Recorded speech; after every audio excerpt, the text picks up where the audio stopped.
I laid out the good china that morning, the porcelain set I'd saved for moments that mattered. My children were coming home, and in my heart, I believed this gathering might be the one where we remembered who we once were. A family bound by more than money, bound by love. My hands trembled as I polished the last glass, not from age, but from the weight of hope. This is just the start of our story about family and inheritance. Tell me where you're watching from. I had prepared myself for laughter, for a shared meal, for the warmth of voices filling the farm kitchen once again. Instead, as soon as we sat, the talk turned sharp, like knives pressed against skin. Words of entitlement, of division, of who deserved more than the other. And in that moment, I realized they hadn't come for me at all. They'd come for what I would one day leave behind. So let's get into what happened that afternoon, when the kitchen I had prepared with so much care became the stage for something I never imagined. The table was set with my husband's old oak chairs around it, each polished until they gleamed. I had hoped the sight of this familiar room, the walls marked with decades of family memories, would soften whatever sharp edges time had carved between us. But as they filed in, I saw quickly that warmth wasn't what they had brought. My eldest daughter, Clara, walked in first. She glanced at the table, then at me, and I recognized the impatience already flickering in her expression. Her brother, James, followed close behind, his shoulders tight, jaw set as though he were heading into a courtroom rather than a homecoming. And finally, Anna, my youngest, moved in quietly, her eyes darting from one sibling to the other, as though bracing herself for the storm she already sensed was coming. We sat. At first, the sounds of plates shifting and glasses touching the table were the only noises that filled the room. I tried to coax out a smile, asking about their drives, about their children. The answers came short, clipped, as though these niceties were burdens to be cleared before the real reason for their gathering could begin. It didn't take long. "So," Clara said, folding her hands with a deliberate calm, "we should probably start talking about the farm." Her tone was even, but her words carried an undertone I couldn't ignore. I tried to keep my voice steady.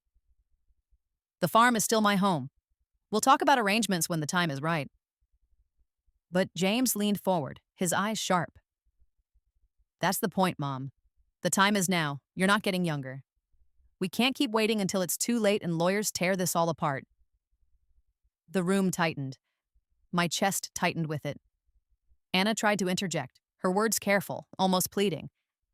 "Maybe we could wait until after dinner. We haven't been together in months." But Clara dismissed her with a wave. "No, it's better to handle this now. We all know why we're here."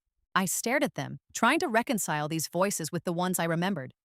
Children who once laughed on this very floor, whose tiny hands once tugged on my apron strings, asking for pie before dinner. But now their eyes saw only numbers, their ears tuned only to division. James reached into a folder he had brought with him. He slid papers across the table. "I spoke with a broker. If we sell the land, we're looking at a solid $2.5 million. Split 3 ways, that's a fair inheritance." Inheritance? The word tasted bitter in my mouth. I wasn't gone. I was right there, breathing, watching, trying to hold on to the last thread of family I thought I had. "I've poured my life into this farm," I whispered, but I wasn't sure they even heard. My voice seemed to vanish against the clatter of papers, the rustle of calculations, the quickened breaths of people who had already forgotten the labor behind the soil they were so ready to sell. Clara's voice cut through. "Mom, it's not about you losing something. It's about us securing what's rightfully ours. Don't you want to know we'll be cared for?" I looked at her, searching for a trace of the daughter who once built forts in the barn, who once hugged me with arms sticky from jam. But the woman in front of me seemed carved out of stone. Anna shifted in her chair, her voice trembling. "Maybe Mom's right. Maybe the farm shouldn't be about money at all." Her words, though soft, hung in the air like a fragile thread. I wanted to reach across the table and hold her hand, to thank her for remembering that this land was more than a number. But James rolled his eyes, muttering, "Always sentimental. That doesn't pay bills." And Clara added, almost dismissively, Hannah, don't make this harder than it needs to be. We're just being realistic. Realistic. I thought of the winters I had spent rising before dawn, breaking ice in the troughs, hauling hay with frozen fingers so animals could be fed. Of the years my husband and I went without vacations, without luxuries, so the farm would thrive. Of the endless patience it took to keep the soil fertile, the fences standing, the house warm. Was that realism? Or was realism now reduced to selling it all off with a broker's pen? The meal grew cold as the conversation sharpened. No one touched the roast I had prepared. No one noticed the fresh bread on the counter. Instead, every word sliced deeper until the air itself felt unbearable. Finally, Clara leaned back, her voice quiet but heavy. We need to make a decision. If you don't, Mom, then we will. Her words echoed inside me, hollow and cutting. For the first time I understood fully, they weren't asking, they were demanding. And in that moment, a realization bloomed in me, not loud, not sudden, but steady. If they could no longer see the heart of this place, if they could no longer honor the sacrifices behind it, then maybe it didn't belong to them at all. I looked at each of them, one by one, memorizing their faces. Not as children, not as the people I had once known, but as strangers sitting at a table that used to mean family. And though my lips didn't form the words yet, inside me something shifted. Quietly, firmly, I began to decide. The silence after their words lingered longer than the taste of the untouched meal. I cleared the plates quietly, not because I was ready to give in, but because I needed movement to steady myself. My children watched me, their eyes fixed, each certain that time itself was running out and that the estate had to be handled immediately. I remember standing at the sink, rinsing dishes under lukewarm water, when James came to lean against the counter. He lowered his voice as if to show restraint, though it only carried more weight. Mom, you've worked hard your whole life. You don't need to carry this burden anymore. Sell the farm, split the money. It's the practical thing to do. His words cut deeper than he knew. He saw the farm as a burden. I saw it as the piece of my life that kept me tethered to who I once was. Without it, I feared I would vanish into the kind of woman who lived only in other people's memories. When they left that night, I stayed behind in the quiet house. The floor creaked in the places it always had. The old dog shifted in his sleep by the door, and I realized just how much of myself was stitched into these walls. To lose it all because they couldn't see past the dollar signs felt unbearable. In the days that followed, the pressure didn't ease. Clara called me twice with notes she had drawn up with a financial advisor. James sent an email with details about how the proceeds could be divided.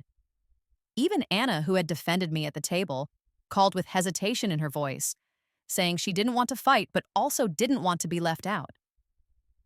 Each call chipped away at me. Each message reminded me that I had raised 3 children, yet none of them truly saw me anymore. They saw the money, the land, the equity. They saw a future where my life's work was parceled into numbers. And then, one morning, when my back ached from carrying feed to the chickens, the neighbor boy Daniel appeared at the fence. He was in his late 20s, tall, always with dirt under his nails from working the small garden he rented down the road. He waved, then stepped closer, holding a basket of vegetables. "Thought you might need these?" he said, setting them on the porch. I thanked him, though I hadn't asked for help. Still, the way he lingered made me realize he was waiting to do more.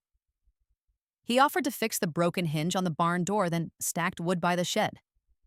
It wasn't the work itself that mattered. It was the way he treated me.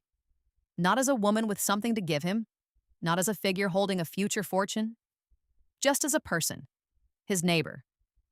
Over the weeks, Daniel came by often. He never pried about my children, never asked. About the estate, though I knew he had heard the whispers around town.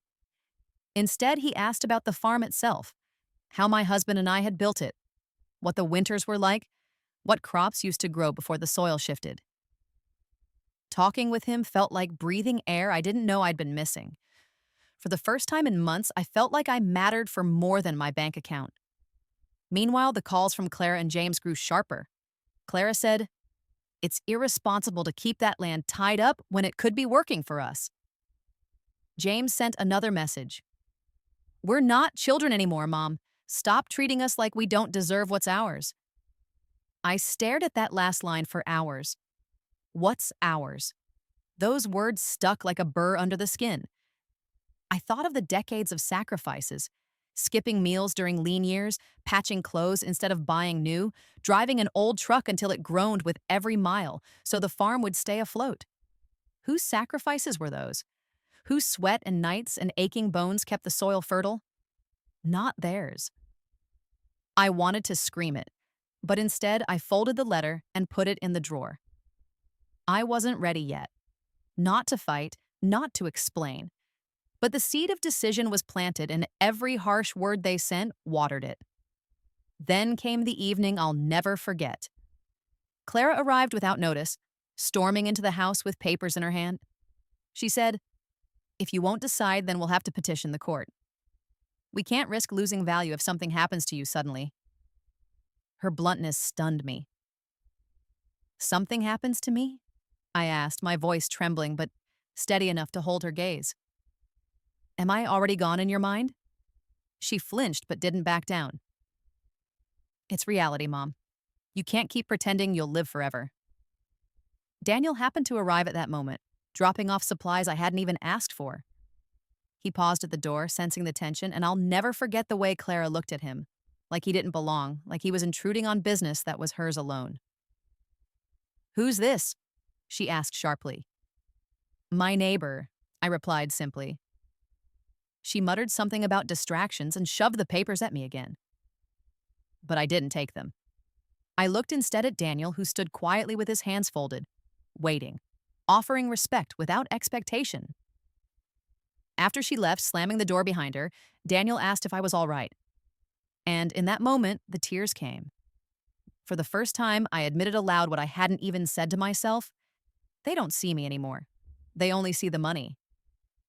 Daniel nodded but said nothing. Sometimes silence carries more truth than words. That night, I stayed up writing in my journal, recalling every detail of the day. By the time dawn broke, my decision was clear. If my children could not value the farm for what it was, the heart of our family, then perhaps someone else should. Someone who had shown me respect without asking for anything in return. The idea was only a whisper then, fragile and unformed. But it was enough to steady me against the storm that I knew was only beginning. The thought I had scribbled in my journal that night would not leave me. It stayed with me the next morning as I made coffee, it lingered as I walked the pastures, and it weighed on me when I sat in the rocking chair by the window. I had never allowed myself to even imagine the farm in anyone's hands but my children's. Yet now, for the first time, I considered the possibility that maybe it wasn't theirs to claim. A week passed, and with it came more tension. James arrived unannounced one Saturday, his car crunching on the gravel drive. He strode into the house carrying more papers, his tone brisk and commanding. "We can't let this drag on. Clara and I have already spoken with a lawyer. You need to start thinking realistically, Mom."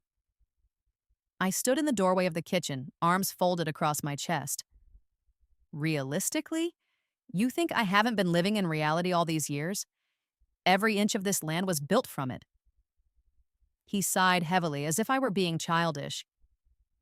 "This isn't about memories, it's about security, about fairness, about what you owe us." Those words struck me harder than anything he had said before. What you owe us. My own son telling me that the sacrifices I had made, the meals skipped, the endless work, the nights alone after his father passed, were not enough. Now even my life's work was framed as a debt to be collected. After he left, I walked the property slowly, letting my hands brush against the fences, the weathered boards of the barn, the trees my husband had planted decades ago. None of it looked like numbers on a ledger. It looked like pieces of myself, worn but still standing. Daniel stopped by later that day. He noticed my silence and asked if something had happened. I told him only pieces, but even in the fragments he understood. He listened the way my own children no longer could, nodding, not rushing me, not offering neat solutions. At one point, I said softly, "They're fighting over what they think they deserve. But what about what I deserve?" Daniel looked at me steadily. You deserve peace and respect, whatever that means for you. His words stayed with me long after he left. Peace, respect, two things I hadn't felt from my children in a long while. The next confrontation came sooner than I expected. Clara and Anna both arrived together the following weekend. Clara led, speaking as though every decision was already made. Anna trailed behind, nervous, her eyes darting between her sister and me. Clara wasted no time. We've agreed that selling is the only way forward. James is on board. Anna will be too. Anna's lips parted, but Clara pressed on. Mom, you can't keep pretending this farm is going to hold together forever. It's too much for you. The money will set us all free. I felt Anna's gaze on me then. She wanted me to fight for myself. I could see it in her expression. But Clara's certainty drowned out her hesitation. I'm not pretending, I said. My voice was steady, though inside I felt something breaking loose. I'm living. Every day I wake up here, I'm living. Can any of you say the same when you look at this farm and only see dollars? Clara's face tightened. You're being unfair. We have families. We have needs. You're clinging to the past and ignoring the future. I wanted to argue, to tell her that the farm was more than the past. It was the foundation of everything we were supposed to be. But the words felt wasted. She didn't want to hear them. After they left, I found myself returning to the journal again. This time, I wrote not just thoughts, but lists. What the farm meant to me. What I wanted its future to be. But who had stood by me in my hardest years? Who had walked away? The pages filled quickly, and as they did, the whisper of an idea grew louder. Maybe my children didn't deserve the farm. Maybe the farm deserved better than them. Days later, Anna returned alone. She came quietly carrying a bag of groceries. We sat at the kitchen table, the same table that had become a battlefield weeks earlier. She spoke carefully, her voice low. I don't want to fight you, Mom. I don't know how to stop the others. Her words softened something in me, but they also revealed the truth I'd been refusing to face. Even the one who tried to defend me wasn't strong enough to stand against the pull of money. Anna, I said gently, do you remember when your father and I almost lost the farm? Do you remember how we fought for it? How we worked every day until we pulled it back from the brink? She nodded slowly. That fight meant something. It wasn't about money then, and it isn't about money now. But I can't make you see that if you don't want to. Her eyes filled, and for a moment, I thought she might understand. But when she left, she carried the same hesitation she had walked in with. That night, I sat by the fire, Daniel's words echoing in my mind. Peace, respect. Could I ever find those things if I gave in? I knew then I had to decide soon. The pressure from Claire and James would only grow. The cracks in Anna's resolve would only widen. And if I didn't act, the farm, the heart of my life, would be swallowed by their greed. The idea that had begun as a whisper was no longer faint. It pulsed inside me, strong and undeniable. Maybe the farm's future wasn't tied to blood at all. Maybe its future rested with someone who saw it not as a prize, but as a promise. The decision that had been growing inside me reached a breaking point after Anna's visit.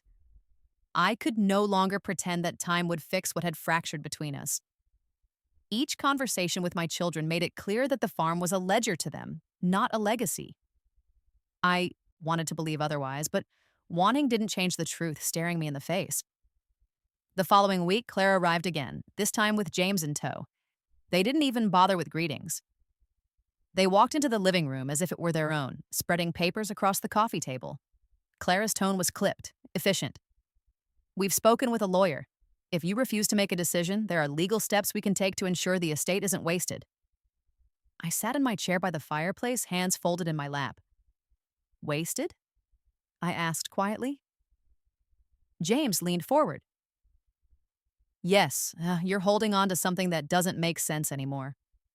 You can't keep this place running, Mom. You're making things harder for all of us. I looked at them, my children, my blood.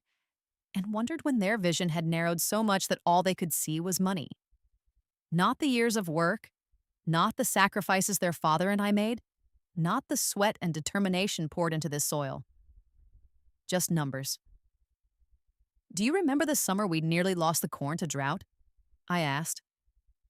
My voice carried calm, not anger. Your father hauled water every day, hour after hour, just to save enough for the harvest. He said the land gave back when you respected it. Do you remember? Clara rolled her eyes. That was years ago. Times are different. Yes, I said, standing slowly. Times are different. And so am I. Their faces flickered with confusion, but I didn't explain further, not yet. Instead, I gathered the papers they had spread across my table and handed them back. Take these with you, I won't sign them. James bristled. Mom, you're being unreasonable. Maybe, I replied, but it's my right. They left not long after, their frustration filling the room, long after the sound of their car faded from the driveway. I sank back into my chair, exhausted, but beneath the weariness was a growing clarity. They would not stop. They would push and threaten until I surrendered. Unless I acted first. That night, I took out my husband's old ledger book, the one we used to record everything from feed costs to harvest yields. Tucked inside were his notes about the early years, his careful handwriting marking every decision. As I read, I felt his presence beside me, reminding me of the values we built our lives on: integrity, hard work, loyalty. The next morning, I called my lawyer. His voice on the other end was calm and professional, but when I told him I wanted to revise my will, there was a pause. Are you certain? He asked. Yes, I said firmly. I need to make sure this farm goes to someone who will care for it, someone who sees it for what it is. He asked about my children, whether I wanted to leave them anything. I hesitated, then nodded to myself. They'll have personal things, keepsakes, but not the farm. That afternoon, Daniel came by again. He found me in the barn, stacking hay with more determination than my back could reasonably handle. He offered to help, and I let him, though pride made me resist at first. As we worked, I asked him questions I had never voiced aloud. If this place were yours, what would you do with it? He paused, leaning on the pitchfork. I'd keep it alive. Not just for me, but for what it means. Land like this, it's history. It deserves to be cared for, not sold off. His words settled into me like a seed finally taking root. Later, as we sat on the porch watching the sun sink low, I turned to him. You've helped me more than you know. He looked at me, confused. I haven't done much. Yes, you have, I said. You reminded me that respect still exists, and that matters more than money. The following week, I met with my lawyer in town. The process was straightforward, though the weight of it was anything but. Signing those papers felt like closing one chapter of my life and opening another, one that none of my children expected. I left the office with a copy of the revised will tucked into my purse, my heart beating with both fear and relief. When I returned home, I placed the document in the lockbox beneath my bed. For the first time in months, I slept soundly. But peace didn't last long. Clara called again, furious that I hadn't responded to her emails. James followed with another visit, his tone sharp, his patience gone. You can't keep dodging this, he said, pacing the living room. We'll take this to court if we have to. I met his anger with steady calm. Do what you must. My decision is made. He stared at me, startled. What decision? I didn't answer. Not yet. The time for revelation hadn't come. But inside, I felt a strange calm, knowing I had already taken control in a way they couldn't undo. After he stormed out, I returned to the porch, watching the horizon. The farm stretched before me, quiet, steadfast, unbothered by human conflict. It would outlast me, I knew that. But now I also knew it would outlast the greed of those who no longer understood it. The shift inside me was complete. I was no longer waiting for my children to change. I was no longer pleading for understanding. I had chosen a different future, one that honored the past rather than betrayed it. And though they didn't know it yet, the path was set. The days after James's last visit felt oddly quiet, almost as if the storm had passed, though I knew better. They were regrouping, planning their next move, and I was bracing myself for it. I carried on with the routines of the farm, feeding the animals, tending the garden, checking fences, each chore reminding me of the decision I had already made. What gave me strength was the knowledge that my choice was secure, written, and witnessed. I didn't tell Daniel at first. I kept it tucked away, not because I doubted him, but because I needed to be certain in my own heart before saying it aloud. Still, every time he stopped by to lend a hand or share a meal, I felt a strange calm. It was as though my husband's old words about respect and hard work had taken human shape in this young man who asked nothing of me. Then one evening, as we were stacking wood for winter, I let it slip. "The farm isn't going to them," I said suddenly, my voice steady but quiet. Daniel froze, looking at me with surprise. "What do you mean?" I leaned on the handle of the axe, my breath heavy. "I've changed my will. The farm will be yours one day." His face paled. "Mine?" "No, I couldn't. That's too much." "It isn't too much," I said firmly. "It's right. You've treated this place and me with more care than my own children. You see its worth. That matters." Oh, he shook his head, overwhelmed. "They'll hate me for it." "They already hate each other," I replied. "This isn't about them anymore. It's about the farm's future and about peace." Daniel said nothing more that night, but I could see the weight of it settle on his shoulders. He wasn't greedy, and that gave me more certainty than anything else. It didn't take long for the children to return.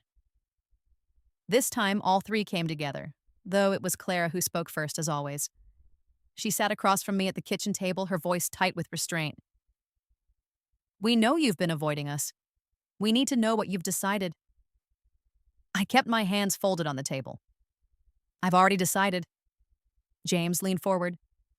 "Then say it." I looked at them, my children, grown and hardened, their faces tense with expectation. For a moment, I almost softened, almost gave them what they wanted, if only to keep the peace. But then I remembered the night Clara threatened court, the way James said I owed them, the way Anna's voice quivered but never stood firm. "You'll have keepsakes," I said finally. "Things that belong to your father, things that belong to me, but the farm." I paused, letting the silence stretch. "The farm isn't yours." Clara's mouth fell open, disbelief flashing in her eyes. James slammed his fist on the table. Anna's face went pale. "What do you mean it isn't ours?" Clara demanded.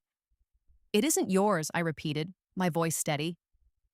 "I've left it to someone who will care for it, who sees its worth beyond money."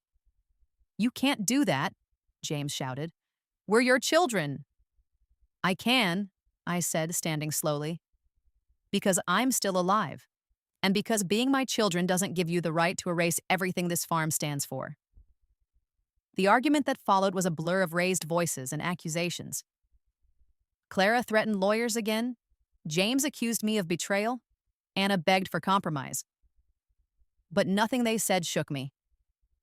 The papers were already signed. The decision already made. When they finally stormed out, the house fell into silence again. My body shook, not from doubt, but from the release of holding my ground. For the first time in years, I felt like I had reclaimed something they had slowly chipped away. My own voice. Later that night, I wrote another entry in my journal. I described the look on their faces, the outrage, the disbelief. And then I wrote the truth I had come to accept. Sometimes blood isn't enough. Sometimes family is chosen, built not from obligation but from respect and love freely given. Daniel came by the next morning, his steps hesitant. "They know now, don't they?" he asked. "Yes," I said. "And they'll fight it, but they can't change what I've done." He sat beside me on the porch, silent for a long while. Then he said, "I don't know if I deserve this, but I'll do everything I can to honor it." "That's all I ask," I replied. The tension with my children didn't vanish. If anything, it deepened. The phone rang less, except for Clara's clipped messages about legal options. James stopped coming altogether. Anna, torn in the middle, visited once with tears in her eyes but left quickly, unable to face me. It hurt. I won't pretend it didn't. These were the children I had raised, the children I had given everything for. To feel them turn into strangers over money was a wound deeper than any I had known. But beneath the hurt was a quiet strength, one that grew each day I walked the fields, each evening I sat by the fire, each time Daniel showed up without being asked, simply because he cared. I realized then that my choice wasn't about punishment. It was about dignity, about leaving behind something that reflected who I was, not who they had become. And though the battle with my children was far from over, I knew one thing with certainty. They would never again mistake my silence for surrender. The fallout came faster than I had braced for. Within days of telling them the farm wasn't theirs, a letter arrived from Clara's lawyer. The words were sharp and impersonal, demanding clarity on the validity of my estate decisions. Reading it at the kitchen table, I felt a mix of anger and sorrow. Not even my own children had come to me first. They had chosen paper and signatures over conversation. I folded the letter and placed it back in the envelope. For years, I had swallowed my words to keep the peace, but those days were over. I picked up the phone and called my lawyer, explaining the situation. He reassured me that my will was airtight, properly witnessed and protected. His calm steadied me, but I couldn't help wondering what my children would do next. The answer came on a Sunday afternoon. Clara, James, and Anna all arrived, this time with fury barely contained. Clara held the letter as though it were proof of victory.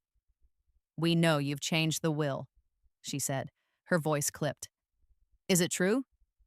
I nodded. "It's true." James stepped forward, his jaw tight. "And you left the farm to him?" His hand jerked toward Daniel, who had come by earlier to stack wood and now stood awkwardly by the porch. "Yes," I said. My voice didn't shake. "I did." Anna's face crumpled. "Mom, how could you? We're your family." I looked at her, and for a moment I almost faltered. But then I thought of all the times they had spoken of the farm as if it were currency, all the times they had ignored what it meant to me. I drew in a breath. Family doesn't threaten. Family doesn't measure a lifetime of work in dollars. Family doesn't forget the meaning of sacrifice. Clara slammed the papers on the table. "You're making a mistake. He's a stranger. He's nothing to us." I glanced at Daniel, who stood silently, his face pale. Then I looked back at her. "He's not nothing. He's someone who has shown more respect to me and this farm in 1 year than you have in 20. The silence that followed was heavy. James shook his head, muttering under his breath. Clara's eyes narrowed, calculating. Anna wiped her tears but said nothing more. They left soon after, but I knew this wasn't the end. The next weeks were a blur of cold shoulders and silence. The phone rang less, and when it did, the words were short and bitter. Clara's voice on the other end was no longer that of a daughter, but of an opponent. James stopped speaking to me entirely. Anna visited once, sitting at the edge of the couch, torn between loyalty to her siblings and love for me. She left quickly, whispering, "I don't know how to fix this." Through it all, Daniel kept showing up. He didn't ask for details, didn't pry into the storm. He just worked alongside me, stacking, fixing, mending. His quiet presence reminded me daily why I had chosen as I did. He wasn't there for inheritance. He was there for the sake of being there. One evening, as the sun dropped behind the trees, I sat at the porch with my journal and decided to write a letter. Not to my children, they had made their positions clear, but to whoever would one day read my will. In it, I explained my reasoning. I wrote of the sacrifices made to build the farm, of the years of labor, and the values it represented. I wrote of my children's choices, their words, their threats. And finally, I wrote of Daniel, of his respect, his steadiness, his care for the land and for me. "This farm," I wrote, "belongs not to blood, but to loyalty, and loyalty is not inherited, it is earned. The act of writing it freed something inside me. I no longer felt weighed down by guilt. My decision was no longer a secret. It was a truth, written plainly, one that would outlast me. The breaking point came a month later. Clara called, her voice colder than ever. "We've decided we won't visit anymore. If you want to waste your life's work on a stranger, that's on you. Don't expect us to stand by and watch." For a long time after the call ended, I sat in the quiet. The ache was deep, but it wasn't unbearable. Because I realized something important. Their absence hurt less than their constant demands. That night, Daniel knocked on the door with a box of supplies. When he saw my face, he paused. "They've cut ties, haven't they?" I nodded. He set the box down and said simply, "Then you're not alone. Not as long as I'm here." In his words, I heard an echo of my husband, the promise that even when people fail you, loyalty can still be found. From that moment forward, I carried myself differently. No more waiting for them to call. No more hoping they'd suddenly see me. I poured myself back into the rhythms of the farm. And with each day that passed, I felt lighter. As though I had finally stepped out of a shadow I didn't know I'd been standing in. The farm would outlive me. It would not be divided, not be sold off to strangers who saw it as a check to be cashed. It would be cared for, as it deserved. And though my children might hate me for it, I knew in my bones I had chosen rightly. So here's how it played out in the end. After weeks of bitter calls and hard visits, I asked them to meet me at the lawyer's office in town. I chose a weekday morning when the courthouse lot would be crowded, when emotions would be contained by the weight of official walls. I didn't want another fight around my kitchen table. I wanted facts laid bare without shouting. Daniel offered to drive me. I almost refused, then allowed it. It felt right to arrive with the person who had hauled wood when I could not, who had checked the fence lines after storms without being asked. He waited in the lobby while I went inside. I told him I would wave if I needed him. They arrived together. Clara pushed the door first, James close behind, Anna lagging a step, her fingers twisting the strap of her purse. My lawyer led us into the conference room. The table was long, bare, designed for contracts and signatures. It held no warmth, and that suited the moment. "We're here to confirm the details of my estate," I began. No rumors, no threats, just the truth of it. Clara tried to cut in, but the lawyer lifted a hand. "Let her speak." His voice carried enough authority to still her. "I've signed a will," I said. "It's filed and binding. The farm is placed into a conservation trust. It cannot be sold or divided. Management passes to Daniel Reed when I'm gone. He will keep it working, keep the house standing, tend to the fences. The stock and equipment go with it. Each of you will receive personal belongings I've set aside. But the farm is his duty." For a long moment, the room was quiet. Then James shoved his chair back, wood scraping across the floor. "You gave our farm to a stranger." I met his stare. "I gave my farm to the one who showed up." "You had years to be that person." Clara's jaw tightened. "You can't shut us out with a trust." The lawyer slid a folder toward her. "She can. It's already recorded. Contesting it will waste time. And money. There is no case for undue influence. We met several times and she was clear." Anna's eyes glistened. "Is there nothing we can do?" "There is," I answered. "You can come here and help mend a fence. You can pick apples with your children. You can sit on the porch and ask me how I am. That door has never been closed." James clenched his fists. "This is punishment." "No," I replied. "It's consequence. You called the farm a burden. He treated it like a gift. I took you at your words." The meeting ended without goodbyes. They left in silence, carrying copies of what they didn't want to accept. I walked back to the lobby and told Daniel it was done. His voice was low. "Are you all right?" "I am," I said. And I meant it. For the first time in years, I felt steady. In the weeks that followed, the distance grew. Clara stopped calling altogether. James sent one bitter message. I hope you know what you've done. Anna wrote a softer note, saying she loved me, that she was hurt, but glad I was still here. I asked her to come alone. When she did, we walked the orchard. I explained the trust, how her children could still play in the fields. She didn't argue. She asked if she could help with the harvest. I told her yes. Daniel and I carried on with the work that keeps a place alive. We fixed the north fence, sold an old tractor, cleared the loft. He learned to keep the books the way my husband once did. Every penny noted, no guessing. Some nights we ate on the back steps, watching barn cats sprint across the gravel. On Sundays he sat in church a few rows back, nodding to neighbors who watched, then slowly began to wave.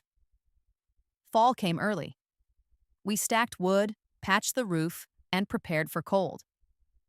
I brought out the box of keepsakes: Clara's sewing basket from my mother, James's tool chest, Anna's quilt.